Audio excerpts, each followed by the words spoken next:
Here is how you can add a picture to your own contact on the iPhone.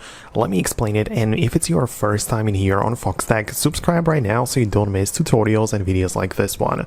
So inside of the contacts, you can see that we have so many people saved in here and so on, but at the top of the list, you can see your card. It's called My Card, and you can tap on it like this and also apply some changes to it.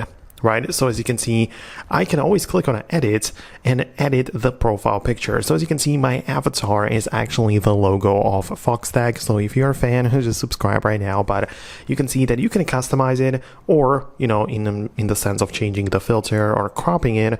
But you can as well replace it by whatever you want, so you can choose anything from the gallery, and this is going to be the profile picture, which is going to be set for yourself. So let me choose a phone, for example.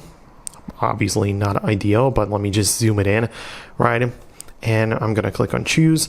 This is how it's going to be done, right? There are two posters which are going to be accompanied by it, but I'm going to select this one. And then now the profile picture for me is set to this. You can see this is my profile picture at this point. So inside of the settings, you can also see that it takes place in here too, because that is like the whole thing. You can see the Foxtecc account also takes the shape of this. So yeah, that's how you can customize it. I think that I'm actually gonna come back to the, to my logo, which looked a little bit better, but I'm gonna wrap up the video right now. Let me know what you think about it below in the comments. Thanks a lot for watching, and I'll see you later in the future uploads.